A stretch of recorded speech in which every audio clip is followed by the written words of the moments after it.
തന്റെ ആകെ സമ്പാദ്യമായ ആടുകളെ വിറ്റുകിട്ടിയ കാശുമായി ഈജിപ്തിലെ സ്വപ്നനിധി തേടിയുള്ള വഴിമധ്യേ ആഫ്രിക്കയിലെത്തിയ സാന്റിയാഗോ തന്റെ പണം മുഴുവൻ കൊള്ളയടിക്കപ്പെട്ട നിരാശയിൽ ടാൻജീർ എന്ന ചെറുപട്ടണത്തിലെ ചില്ലുപാത്രക്കടയിൽ ജോലി ചെയ്തുവരുന്നു. കഥ തുടർന്ന് കേൾക്കുക. ചില്ലുപാത്രക്കടയിൽ പണിയെടുക്കാൻ തുടങ്ങിയിട്ട് മാസം 2 കഴിഞ്ഞു. എന്നിട്ടും എന്തോ ഒരു പിടിക്കായിക. തനിക്കു പറ്റിയ പണി ഇതല്ല എന്നൊരു തോന്നൽ. മുതലാളി ദിവസം മുഴുവൻ തന്റെ സ്ഥാനത്ത് പിറുപിറുത്തുകൊണ്ടിരിക്കും. സൂക്ഷിക്കണം, ശ്രദ്ധിക്കണം, സ്ഫടികമാണ്, ഓർമ്മ വേണം, ഉടയ്ക്കരുത്. എന്നാലും അവൻ അവിടെ തന്നെ നിൽക്കാൻ നിശ്ചയിച്ചു. മുതലാളി ആളൊരു മുരടനാണ്, എന്നാലും നെറികെട്ടവനല്ല. എന്ന് വിറ്റാലും കിട്ടുന്നതിലൊരു പങ്ക് കൃത്യമായി അവന് കൊടുത്തിരുന്നു. അവൻ വെറുതെ കണക്കുകൂട്ടി നോക്കി. ചെറിയൊരു തുക ഇതിനകം സമ്പാദിക്കാൻ കഴിഞ്ഞിട്ടുണ്ട്. ഇങ്ങനെ പോയാൽ കൊല്ലം തികയുമ്പോഴേക്കും ഏതാനും ആടുകളെ വാങ്ങിക്കാനുള്ള കാശ് കൈവശമുണ്ടാകും. ഈ പാത്രങ്ങളൊക്കെ ഭംഗിയിൽ ഒതുക്കിവെച്ച് പ്രദർശിപ്പിക്കത്തക്ക വിധം നമുക്ക് നല്ലൊരു ചില്ലലമാരി പണിയണം, ഒരു ദിവസം അവൻ മുതലാളിയോട് പറഞ്ഞു. എന്നിട്ടത് പുറത്തു കൊണ്ടുവന്ന് വെക്കണം. താഴെ നിരത്തിൽ കൂടി പോകുന്നവർ കാണത്തക്ക വിധത്തിൽ. സാധനങ്ങൾ കണ്ട് 4 ആളുകൾ എന്നാലേ കയറി വരൂ. അതൊന്നും വേണ്ട, അങ്ങനെയൊന്നും ഞാൻ ഇതുവരെ ചെയ്തിട്ടുമില്ല.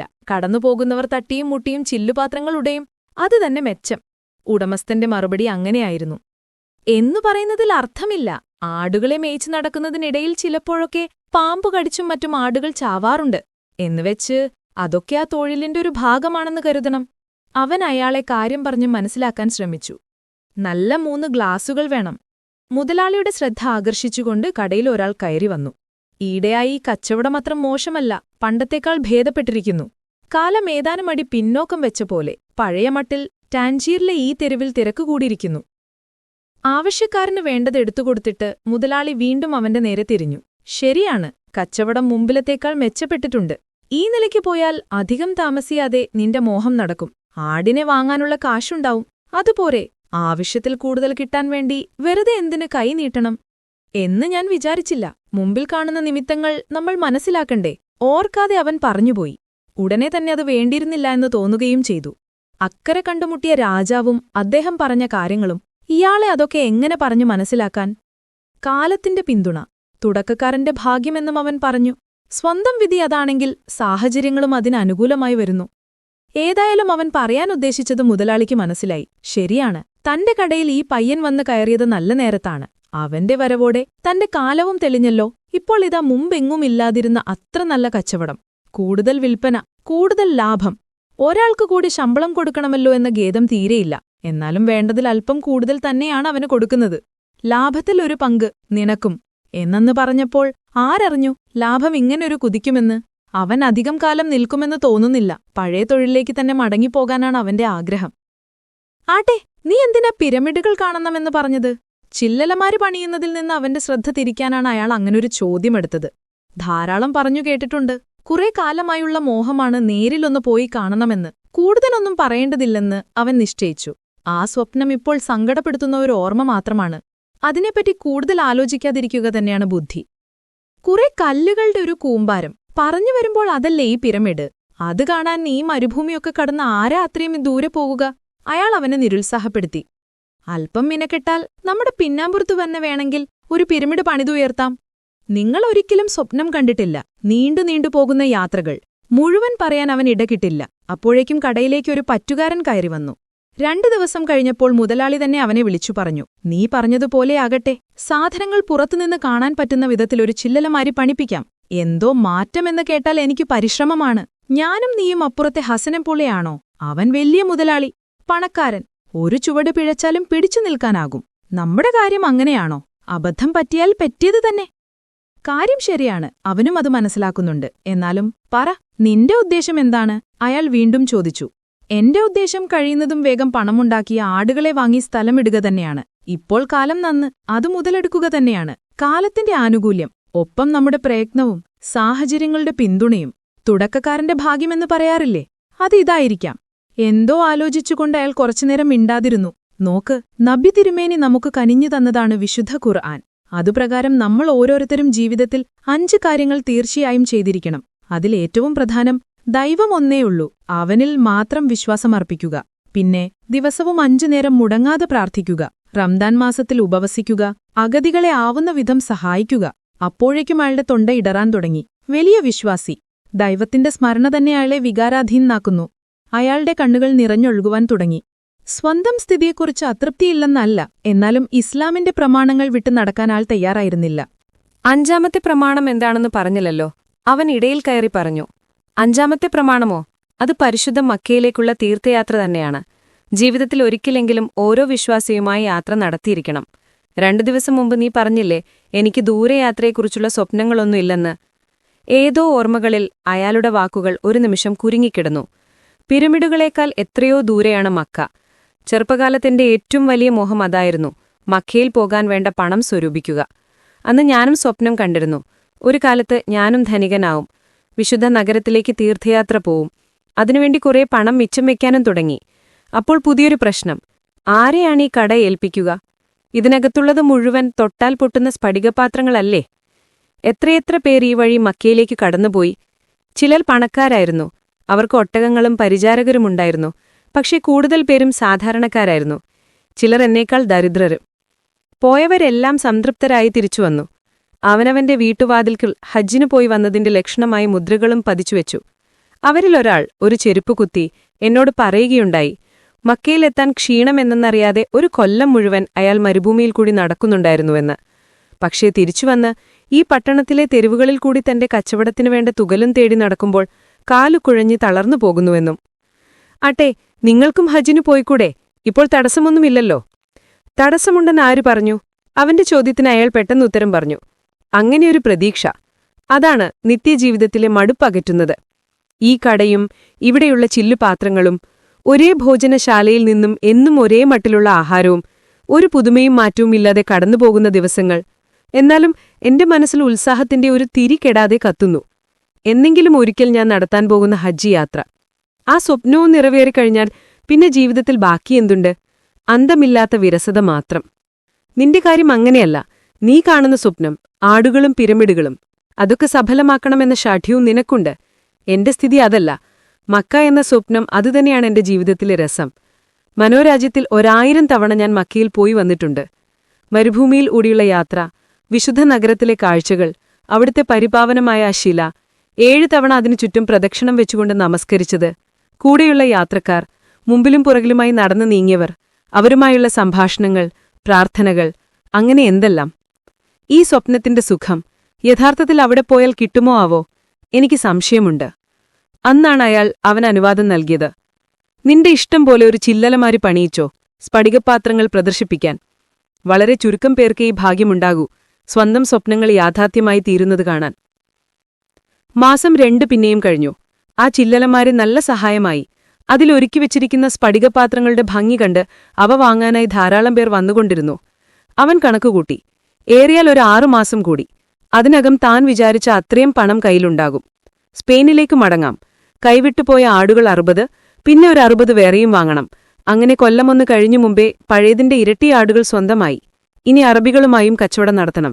അവരുടെ ഭാഷയും ഇപ്പോൾ നല്ലവണ്ണം വശമായിരിക്കുന്നു. ദിവസങ്ങൾ കുറെ കഴിഞ്ഞിരിക്കുന്നു. ആ കല്ലുകൾ കയ്യിലെടുത്തിട്ട് വേണമെന്നും വേണ്ട എന്നും കാണിക്കുന്ന യുറീമും തുമ്മീമും. അന്ന് അങ്ങാനിയിൽ വെച്ചാണ് അവസാനം അത് സഞ്ചിയിൽ നിന്നെടുത്തത്. പിന്നെ അതിന്റെ ആവശ്യവും തോന്നിയില്ല.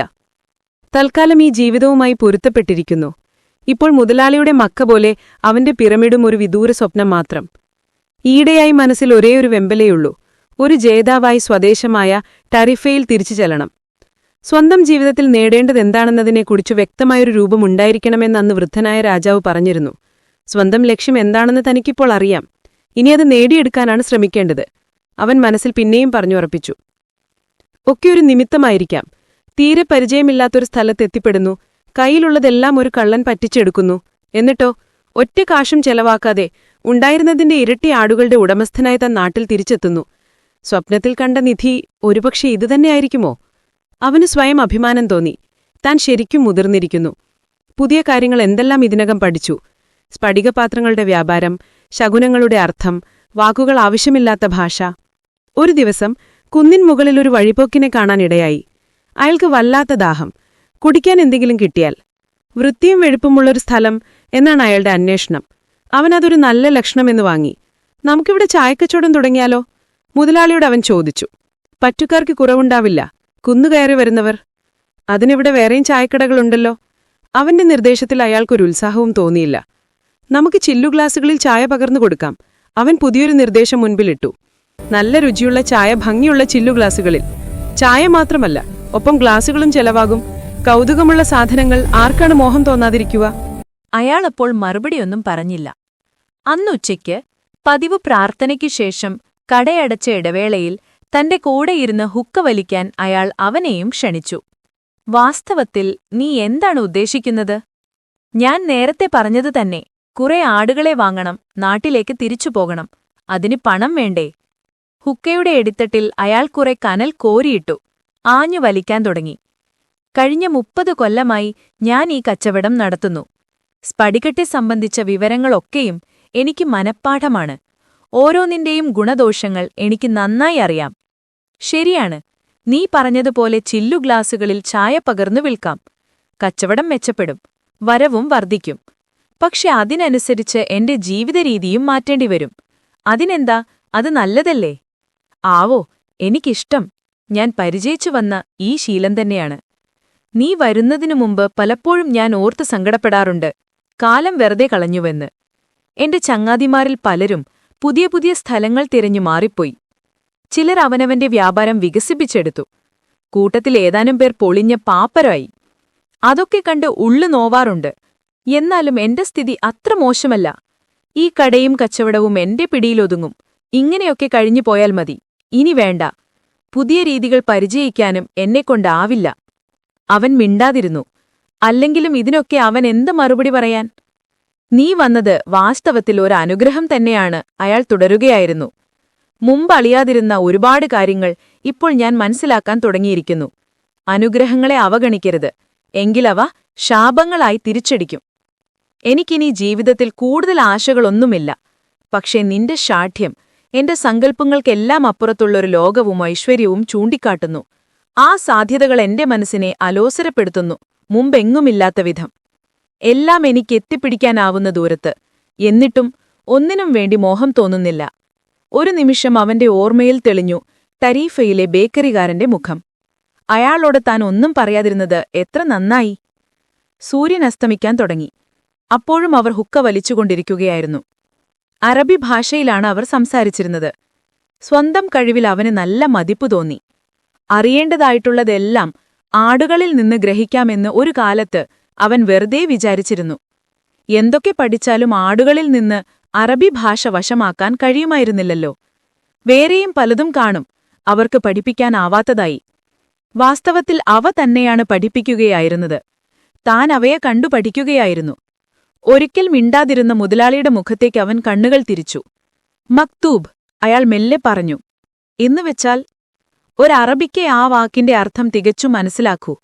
നിന്റെ ഭാഷയിൽ എഴുതപ്പെട്ടത് എന്ന് വേണമെങ്കിൽ പറയാം. അയാൾ ഹുക്കയിലെ കനൽ കെടുത്തി. നിന്റെ ആഗ്രഹം പോലെ ആകട്ടെ. നമുക്ക് ചായ കച്ചവടം തുടങ്ങാം. സ്ഫടിക ഗ്ലാസുകളിൽ തന്നെ ചായ പകർന്നു വിൽക്കാം. പുഴയുടെ ഒഴുക്ക് ആർക്ക് തടയാനാകും? കുന്നുകയറി വരുന്നവർ മുകളിലെത്തുമ്പോഴേക്കും നന്നായി ക്ഷീണിക്കും. പുഴയ്ക്കും ആ സ്ഫടികപാത്രക്കട കണ്ണിൽപ്പെടും. അവിടെ നല്ല ചായയും കിട്ടും. പുതിങ്ങായില ഇട്ട് തിളപ്പിച്ച് മണവും രുചിയുമേറിയ ചായ. ഭംഗിയുള്ള ചില്ലു ഗ്ലാസുകളിൽ. ക്ഷീണം മാറാൻ ഉത്തമം. ഹായ്, ചില്ലു ഗ്ലാസുകളിൽ ചായയോ? എന്റെ ഭാര്യയ്ക്ക് ഈ സൂത്രം അറിഞ്ഞുകൂടാ. നല്ല രസം. ഒരാൾ ഏതാനും ഗ്ലാസുകൾ അപ്പോൾ തന്നെ വാങ്ങി ഭാര്യയ്ക്ക് കൊണ്ടുകൊടുത്തു. അന്ന് രാത്രി അയാളുടെ വീട്ടിൽ ഒരു വിരുന്നുണ്ടായിരുന്നു. ചില്ലു ഗ്ലാസുകളിൽ പകർന്നു നൽകിയ ചായ. അതിഥികൾക്കും അത് കൗതുകമായി. വേറൊരാൾ അഭിപ്രായപ്പെട്ടു, ചില്ലു ഗ്ലാസിൽ പകർന്നു വയ്ക്കുമ്പോൾ ചായയുടെ രുചിയും മണവും കുറേയധികം നേരം വിടാതെ നിൽക്കുന്നു. ഇനി ഒരാൾ കണ്ടെത്തിയത് സ്ഫടികത്തിന് എന്തോ നിഗൂഢശക്തിയുണ്ടെന്നാണ്. അതിനാലാണ് കിഴക്കൻ രാജ്യങ്ങളിലുള്ളവർ പണ്ടുമുതൽ സ്ഫടിക ഗ്ലാസുകളിൽ ചായ കുടിക്കുക ശീലമാക്കിയതത്രേ. ഏതായാലും നാളേറെ കഴിയും മുമ്പേ പുതിയ ചായക്കട നാട്ടിലാകെ പേരുകേട്ടു. കുന്നുകയറി ധാരാളം പേർ അവിടെ ചായ കുടിക്കാനെത്തി. കച്ചവടം പഴയതു തന്നെ, പക്ഷേ രീതികൾ തികച്ചും പുതുമയാർന്നവ. വേറെ ചില കടക്കാരും ആ രീതി സ്വീകരിച്ചു. ചായ വിൽപ്പന ചില്ലു ഗ്ലാസുകളിലാക്കി. പക്ഷേ അതൊന്നും അത്ര മെച്ചപ്പെട്ടില്ല. കുന്നിൻ ചെരുവിലുള്ള ആ കടയ്ക്ക് അതിന്റേതായ ഗുണമുണ്ടായിരുന്നു. അങ്ങനെ കച്ചവടം അഭിവൃദ്ധി നേടി. സഹായികളായി 2 പേരെ കൂടി മുതലാളി കടയിൽ നിർത്തി. സ്ഫടികപാത്രങ്ങളോടൊപ്പം ധാരാളം ചായയും അയാൾ വിദേശത്തു നിന്നും വരുത്തിച്ചു. കടയിൽ എപ്പോഴും നല്ല തിരക്ക്. പുരുഷന്മാരും സ്ത്രീകളും കുട്ടികളും. എന്തിലായാലും പുതുമ. ആളുകൾക്ക് അതാണ് വേണ്ടത്. അങ്ങനെ മാസങ്ങൾ കടന്നുപോയി. ആ പുലർച്ചയ്ക്ക് മുൻപേ അവൻ ഉണർന്നു. കൃത്യം 11 മാസവും 9 ദിവസവുമായി അവൻ ഈ ആഫ്രിക്ക ഭൂഖണ്ഡത്തിൽ കാലുകുത്തിയിട്ട്. ഇന്നേ ദിവസം ഉപയോഗിക്കാൻ വേണ്ടി നേരത്തെ തന്നെ വാങ്ങി സൂക്ഷിച്ചിരുന്ന പുതിയ വസ്ത്രങ്ങൾ ധരിച്ചു. അറബി വേഷം, വെളുത്ത കുപ്പായം, തല മൂടിക്കെട്ടാനുള്ള തുണി, അതിനെ ഉറപ്പിച്ചു നിർത്തുന്ന ഒട്ടകത്തോൽ കൊണ്ടുള്ള കറുത്ത വളയം, കാലിൽ പുതിയ ചെരിപ്പുകൾ. അവൻ താഴത്തേക്കിറങ്ങി. നഗരം അപ്പോഴും ഉറക്കമുണർന്നിരുന്നില്ല. ഒരു ഗ്ലാസ് ചായ ഉണ്ടാക്കി കുടിച്ചു. ഒരു സാൻഡ്വിച്ചും തിന്നു. മുന്നറപ്പടിയിൽ ചെന്നിരുന്ന് ഹുക്ക വലിക്കാൻ തുടങ്ങിയപ്പോഴേക്കും നേരം കുറേശ്ശെ വെളുക്കാൻ തുടങ്ങി. ആലോചിക്കാതെ അവൻ ഹുക്കവലിയുടെ രസത്തിൽ മുഴുകി. ഏതോ മൂളിക്കൊണ്ട് അവന്റെ അടുത്തേക്ക് വീശിക്കൊണ്ടുവന്നു കാറ്റിൽ മരുഭൂമിയുടെ ഗന്ധം. ഹുക്ക വലിച്ചു തീർന്നപ്പോൾ കുപ്പായക്കീശയിൽ കൈയിട്ടവൻ ഒരു പണം പുറത്തേക്ക് വലിച്ചെടുത്തു. അതൊരു കെട്ട് നോട്ടുകളായിരുന്നു. അവനത് കൈയിൽ വെച്ച് കുറേ നേരം ആലോചനയിൽ മുഴുകി. 120 ആടുകളെ വാങ്ങാനുള്ള പണമുണ്ട്. നാട്ടിലേക്കുള്ള ടിക്കറ്റുമുണ്ട്. അതിനുപരി ആഫ്രിക്കയിൽ നിന്ന് സ്വദേശത്തേക്ക് ഇറക്കുമതി ചെയ്യാനുള്ള അനുമതിപത്രവുമുണ്ട്. മുതലാളി ഉണർന്ന് കട തുറക്കാനായി അവൻ കാത്തിരുന്നു. അയാൾ എഴുന്നേറ്റു വന്നു. 2 പേർ ഓരോ ഗ്ലാസ് ചായ പകർന്നു തന്നു. "ഞാനിന്ന് യാത്രയാവുകയാണ്," അവൻ പറഞ്ഞു. "ആടുകളെ വാങ്ങാനുള്ള പണം എന്റെ കയ്യിലുണ്ട്. മക്കയിൽ പോയി നിങ്ങളുടെ പേരിലും അനുഗ്രഹം ചോദിക്കും." അയാൾ ഉത്തരമൊന്നും പറഞ്ഞില്ല. "എന്നെ അനുഗ്രഹിക്കണം. ഈ സഹായം ഞാൻ ഒരിക്കലും മറക്കില്ല." അവൻ തലകുനിച്ചു. അയാളുടെ നോട്ടം അപ്പോഴും ചായയിലായിരുന്നു. ഒരിടവേള കഴിഞ്ഞിട്ടാണ് അവൻ അവന്റേതിനേക്ക് തിരിഞ്ഞത്. "നീ വന്ന ദിവസം മുതലേ എനിക്ക് നിന്നെക്കുറിച്ച് നല്ല മതിപ്പാണ്. എന്റെ ഈ ചില്ലുപാത്രക്കടയ്ക്ക് നീ പുതിയൊരു ഉണർവ് നൽകി. പക്ഷേ നിനക്കറിയാലോ, ഞാൻ മക്കയിലേക്ക് പോകുന്നില്ല. നീ ആടുകളെ വാങ്ങാനും പോകുന്നില്ല." "എന്നാൽ ആരാണ് പറഞ്ഞത്?" ഒരു ഞെട്ടലോടെ അവൻ ചോദിച്ചു. "മക്തൂബ്, നിന്റെ തലയിലെഴുത്ത്," അവൻ മന്ത്രം ഉരുവിടുന്ന പോലെ പറഞ്ഞു. എങ്കിലും അയാൾ അവനെ അനുഗ്രഹിച്ച് യാത്രയാക്കി. അവൻ സ്വന്തം മുറിയിലേക്ക് ചെന്നു. സാധനങ്ങളൊക്കെ കെട്ടിയൊതുക്കാൻ തുടങ്ങി. 3 സഞ്ചി നിറയെ സാമാനങ്ങൾ. എല്ലാം കഴിഞ്ഞു പുറത്തേക്കിറങ്ങുവേ മുറിയുടെ ഒരു മൂലയിൽ കിടക്കുന്നത് കണ്ടു. അവന്റെ പഴയ സഞ്ചി. ഇടയന്മാർ തോളിലിട്ട് നടക്കുന്ന ഒന്ന്. അങ്ങനെ ഒന്നാണ് തന്റേതായി അവിടെ ഉണ്ടെന്ന് അവൻ മറന്നിരുന്നു. സഞ്ചി തുറന്ന് അതിലുണ്ടായിരുന്ന കോട്ട് പുറത്തെടുത്തു. ഇനി അതിന്റെ ആവശ്യമില്ല. വഴിയിൽ വല്ലവർക്കും കൊടുക്കാം. അപ്പോഴാണ് ആ 2 കല്ലുകൾ താഴെ വീണത്. യൂറിമും തുമ്മീമും. ഓർമ്മകളിൽ പെട്ടെന്ന് ആ വയസ്സൻ രാജാവിന്റെ മുഖം തെളിഞ്ഞു. കുറേ നാളായി അദ്ദേഹത്തെക്കുറിച്ച് ആലോചിച്ചിരുന്നില്ല. കൊല്ലം 1 തികയാൻ പോകുന്നു. പണിക്കാരനായി സ്പെയിനിൽ തിരിച്ചെത്തുന്നതിനെക്കുറിച്ച് മാത്രമേ ഇത്രനാളും ചിന്തിച്ചിരുന്നത്. അതിനുവേണ്ടിയായിരുന്നു മുഴുവൻ പ്രയത്നവും. കല്ലുകൾ കയ്യിലെടുത്തപ്പോൾ മുമ്പത്തെപ്പോലെ അതേ തോന്നൽ. ആ രാജാവ് തന്റെ തൊട്ടരികിലുണ്ട്. 1 കൊല്ലം മുഴുവൻ പാടുപെട്ടു. ഇനി മടക്കായാത്രയ്ക്ക് സമയമായി. നിമിത്തങ്ങൾ സൂചിപ്പിക്കുന്നത് അങ്ങനെയാണ്. തിരിച്ചു ചെന്ന് ഒരിക്കൽ കൂടി പഴയ തൊഴിലിൽ ഏർപ്പെടുക. ആടുകളിൽ നിന്ന് അറബി ഭാഷ പഠിക്കാനായില്ല. എങ്കിലെന്താ, മറ്റൊരു പ്രധാന കാര്യം മനസ്സിലാക്കാനായില്ലേ? ലോകത്തിൽ എല്ലാവർക്കും ഒരുപോലെ മനസ്സിലാക്കാൻ കഴിയുന്ന ഒരു ഭാഷയുണ്ട്. ഉത്സാഹത്തിന്റെ, സ്നേഹത്തിന്റെ, ഉദ്ദേശ്യശുദ്ധിയുടെ ഭാഷ. ചില്ലുപാത്രക്കാരന്റെ കച്ചവടം മെച്ചപ്പെടുത്താൻ അവനെ സഹായിച്ചത് ആ ഭാഷ തന്നെയാണ്. ശരിയാണെന്ന് തനിക്ക് ബോധ്യമുള്ള ഒരു ലക്ഷ്യം നേടിയെടുക്കുന്നതിനിടയിൽ കിട്ടിയ ഒരറിവ്. ടാഞ്ചിർ ഇപ്പോൾ അവനുവേണ്ടി ഒരു അപരിചിത നഗരമല്ല, തികച്ചും സ്വന്തമാണെന്നൊരു തോന്നൽ. തെല്ല് ശ്രമിച്ചാൽ ഈ ലോകം മുഴുവൻ ഇത് തന്നെ അവന് സ്വന്തമാക്കാൻ കഴിയും. വൃദ്ധനായ രാജാവിന്റെ വാക്കുകൾ വെറുതെയല്ല. മനസ്സിൽ തട്ടി മോഹിച്ചാൽ അത് നടക്കാതെ വരില്ല. ഈ പ്രപഞ്ചം മുഴുവൻ ആ ഒരു കാര്യത്തിനുവേണ്ടി സഹായത്തിനെത്തും. പക്ഷേ ആ രാജാവ് വേറെ ചിലത് പറഞ്ഞിരുന്നു. അവൻ ചിരിച്ചുകൊണ്ടോർത്തു. വഴിയിലെ കള്ളന്മാർ. അറ്റമില്ലാതെ നീണ്ടുകിടക്കുന്ന മരുഭൂമികൾ. സ്വന്തം ലക്ഷ്യത്തെപ്പറ്റി വ്യക്തമായ രൂപമുണ്ടായിട്ടും അത് നേടിയെടുക്കുവാൻ മനസ്സുവെക്കാത്തവർ. പിരമിഡുകൾ വെറും മണൽക്കൂനകളാണെന്ന് അദ്ദേഹം പറഞ്ഞില്ല. വേണമെങ്കിൽ അതുപോലെയൊന്ന് സ്വന്തം വീട്ടുമുറ്റത്ത് പണിതുയർത്താമെന്നും അദ്ദേഹം സമർത്ഥിച്ചില്ല. മറ്റൊന്നുകൂടി പറയാൻ അദ്ദേഹം വിട്ടുപോയി. താൻ ധാരാളം പണം സമ്പാദിക്കുമെന്നും അതുകൊണ്ട് കൈവിട്ടുപോയതിന്റെ ഇരട്ടി ആടുകളെ സ്വന്തമാക്കുമെന്നുമാണ് ആശിച്ചത്. അവൻ തന്റെ സാമാനങ്ങളെല്ലാം ഒരുമിച്ചു കൂട്ടിവെച്ചു. ആ പഴയ തുകൽസഞ്ചിയും മറന്നില്ല. താഴെ കടയിലേക്കിറങ്ങിച്ചെന്നപ്പോഴേക്കും മുതലാളി അന്നത്തെ കച്ചവടം തുടങ്ങിക്കഴിഞ്ഞിരുന്നു. വിദേശികളായ ഒരു സ്ത്രീയും പുരുഷനും അയാളുടെ ശ്രദ്ധ അവർക്കു വേണ്ടതെടുത്തു കൊടുക്കുന്നതിലായിരുന്നു. വേറെ രണ്ടുപേർ ചില്ലുഗ്ലാസുകളിൽ ചായയും മുത്തിയും പകർന്നുകൊണ്ടിരുന്നു. രാവിലെ ഇത്ര നേരത്തെ ഈ തിരക്ക് പതിവുള്ളതല്ല. അവൻ അല്പം മാറിനിന്ന് തന്റെ മുതലാളിയെ ഉറ്റുനോക്കി. അപ്പോഴാണ് ആദ്യമായി ആ സാദൃശ്യം തോന്നിയത്. ഈ വയസ്സൻ വ്യാപാരിയുടെ മുടിയും ആ വയസ്സൻ രാജാവിന്റെ മുടിയും തികച്ചും ഒരുപോലെ. അപ്പോൾ മറ്റൊന്നുകൂടി അവന്റെ ഓർമ്മയിൽ വന്നു. ടാഞ്ചീർ അങ്ങാടിയിലെ മധുരപലഹാരങ്ങൾ, തന്റെ വേലയ്ക്ക് കൂലിയായി തന്ന ആ കടക്കാരന്റെ ചിരി, വൃദ്ധനായ രാജാവിന്റെ ചിരി, അവയ്ക്കിടയിൽ അസാധാരണമായൊരു സാമ്യമുണ്ടായിരുന്നല്ലോ. അപ്പോൾ മനസ്സിൽ വിചിത്രമായൊരു തോന്നൽ. തന്റെ ആ രാജാവ് ഇവിടെയും വന്നിരുന്നുവോ? അദ്ദേഹത്തിന്റെ സാന്നിധ്യം ഇവിടെയാകെ നിറഞ്ഞു നിൽക്കുന്നതുപോലെ തോന്നാൻ എന്താകും കാരണം? ഇവിടെ ആരും തന്നെ അങ്ങനെ ഒരാളെ കണ്ടിട്ടില്ല. അതേസമയം അദ്ദേഹം പറഞ്ഞിരുന്നല്ലോ, അവനവന്റെ ജീവിതലക്ഷ്യം കണ്ടെത്തി സഫലമാക്കാൻ ശ്രമിക്കുന്നവരുടെ സഹായത്തിനായി ഞാൻ എത്തിച്ചേരാറുണ്ട്. ചില്ലുപാത്രക്കാരനോട് ഒരിക്കൽ കൂടി യാത്ര പറയാൻ അവൻ നിന്നില്ല. മറ്റുള്ളവരുടെ മുൻപിൽ വെച്ച് അറിയാതെ കരഞ്ഞുപോയാൽ വല്ലാത്ത നാണക്കേടാകും. അവനവിടെ സുഖമായിരുന്നു. ആ കടയും കടക്കാരനും അവൻ സ്വന്തമാണെന്ന് തോന്നാൻ തുടങ്ങിയിരുന്നു. അതൊക്കെ വിട്ടുപോകുകയാണ്. മനസ്സിന്റെ തേങ്ങൽ അവൻ കേട്ടില്ലെന്ന് നടിച്ചു. പ്രയോജനകരമായ പാഠങ്ങൾ പലതും അവൻ അവിടെ നിന്നു പഠിക്കാൻ കഴിഞ്ഞു. അതുകൊണ്ട് വളർന്ന ആത്മവിശ്വാസം.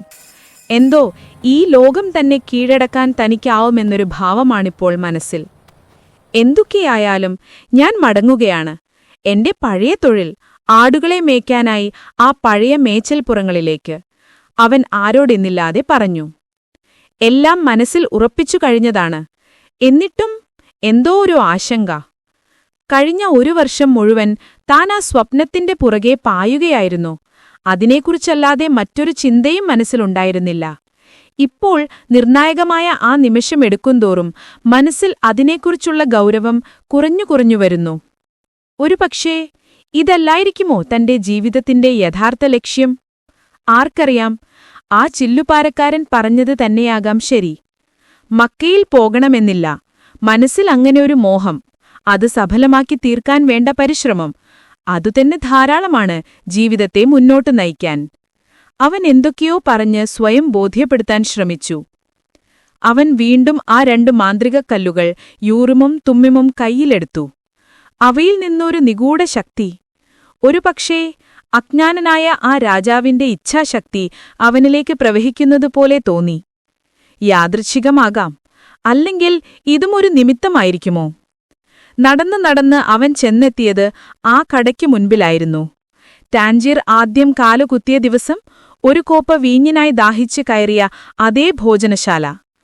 അന്ന് അവനെ പറ്റിച്ച ആ കള്ളൻ ഇന്നിവിടെ ഉണ്ടായിരുന്നില്ല. കടക്കാരൻ അവന്റെ മുൻപിൽ ഒരു കോപ്പ ചായ കൊണ്ടുവന്നു വെച്ചു. വീണ്ടും അവന്റെ ചിന്ത പഴയ വഴിയിലേക്ക് തിരിഞ്ഞു. നാട്ടിലേക്ക് മടങ്ങാം, ആടുകളെ മേച്ചു നടക്കാം. പണ്ടു പഠിച്ച പാഠങ്ങൾ മറന്നിട്ടില്ല. ആടുകളെ കൊണ്ടു നടക്കാൻ ഇന്നും നല്ല വശമാണ്. നാട്ടിലേക്ക് മടങ്ങിക്കഴിഞ്ഞാൽ പിന്നെ ഒരു തിരിച്ചുവരവുണ്ടാകില്ല. ഈജിപ്തിൽ പോകാനും പിരമിഡുകൾ കാണാനും വീണ്ടുമൊരവസരം ലഭിക്കുമോ? പക്ഷേ ആ രാജാവ് പറഞ്ഞത്, സ്വർണമാർദ്ധാടി ധർണിച്ച ജ്ഞാനിയായ വൃദ്ധനായ രാജാവ്, അദ്ദേഹം തന്റെ കഴിഞ്ഞ കാലമൊക്കെ കൃത്യമായി പറയുകയുണ്ടായല്ലോ. അപ്പോൾ ആൻഡലൂസിയയിലെ കുന്നിൻചെരുവുകൾ ഇവിടെ നിന്ന് 2 മണിക്കൂർ ദൂരം മാത്രമേ ഉള്ളൂ. എന്നാൽ പിരമിഡുകളിലെത്താൻ അറ്റമില്ലാതെ ഈ മണൽക്കാട് മുഴുവൻ കടന്നുപോകണം. ഒരു നിലയ്ക്ക് നോക്കിയാൽ ഇനി അവിടെ എത്താൻ 2 മണിക്കൂർ കുറച്ചു യാത്ര ചെയ്താൽ മതി എന്ന് തോന്നും. ആ 2 മണിക്കൂർ ഒരു കൊല്ലമായി നീണ്ടുപോയതാണ്. അത് സാരമില്ല. ആടുകളുടെ കൂട്ടം, അതുതന്നെ ഭേദം. താനും തന്റെ ആടുകളും പരസ്പരം നന്നായി മനസ്സിലാക്കുന്നു. തെറ്റിദ്ധാരണയില്ല. അതുകൊണ്ട് തന്നെയാണ് തന്റെ മനസ്സ് വീണ്ടും ആ വഴിക്ക് തിരിയുന്നത്. മരുഭൂമിയുടെ കാര്യം അങ്ങനെയല്ല. അതുമായി പൊരുത്തപ്പെടുവാൻ തനിക്ക് കഴിയുമോ? താൻ സ്വപ്നത്തിൽ കണ്ട ആ നിധി തേടിക്കണ്ടെത്തേണ്ടത് ആ മരുഭൂമിയിൽ നിന്നാണ്. ശ്രമിക്കാം, അഥവാ വിജയിച്ചില്ലെങ്കിൽ തിരിച്ചുപോരാം. ഏതായാലും ഇപ്പോൾ കയ്യിൽ വേണ്ടത്ര പണമുണ്ട്, സമയവുമുണ്ട്. പെട്ടെന്ന് മനസ്സ് ഉണർന്നു, ഉത്സാഹം നുരഞ്ഞു പൊങ്ങി. തേടിച്ചെന്നത് നേടിയെടുക്കാനായില്ലെങ്കിൽ പരവായില്ല. തനിക്ക് തൊഴിൽക്കു പഞ്ഞമില്ല. ആടുകളെ മേയ്ക്കാം, സ്ഫടികപാത്രങ്ങൾ വിൽക്കാം. വിശാലമായ ഈ ലോകത്ത് നിധികൾ വേറെയും കാണും. പക്ഷേ താൻ കണ്ട സ്വപ്നമൊന്ന് വേറെയാണ്. ജ്ഞാനിയായ രാജാവുമായുള്ള കൂടിക്കാഴ്ച, അദ്ദേഹത്തിന്റെ വാക്കുകൾ, എത്ര അപൂർവമായൊരു ഭാഗ്യം! അവന്റെ ചിന്തകൾ വീണ്ടും അതുതന്നെ കൊത്തിവലിക്കാൻ തുടങ്ങി. മരുഭൂമി കടന്ന് പിരമിഡുകളുടെ നാട്ടിലെത്തണം, ആ നിധി സ്വന്തമാക്കണം. അങ്ങനെ ആലോചിക്കുമ്പോൾ ഓർമ്മ വന്നു, സ്ഫടികപാത്രക്കാരനുമായി ഇടപാടുകളുള്ള മറ്റൊരു വ്യാപാരി. അദ്ദേഹത്തിന് സ്വന്തമായി പല ഒട്ടകങ്ങളുണ്ട്. ചരക്കുകൾ കയറ്റി മരുഭൂമി താണ്ടുക അവരുടെ പതിവാണ്. അയാളെ ചെന്നു കാണാം, ഒരു വഴി പറഞ്ഞു തരാതെ ഇരിക്കില്ല. വീണ്ടും അവൻ ആ മാന്ത്രിക കല്ലുകൾ കൈയിലെടുത്തു. തന്നെ തന്റെ ലക്ഷ്യത്തിലേക്ക് കൊണ്ടുപോകേണ്ട ബാധ്യത ഇവയ്ക്കുണ്ടായിരിക്കുമോ? വിധി നിർണയിച്ച ലക്ഷ്യത്തിലേക്കാണ് യാത്ര. എങ്കിൽ ഞാൻ കൂടെ തന്നെയുണ്ടാകും. ജ്ഞാനിയായ രാജാവിന്റെ വാക്കുകൾ അപ്പോഴും അവന്റെ കാതുകളിൽ മുഴങ്ങി നിന്നു. അടുത്ത ഭാഗത്തിനായി കാത്തിരിക്കുക. ഇഷ്ടപ്പെട്ടെങ്കിൽ കമന്റ് ചെയ്യൂ.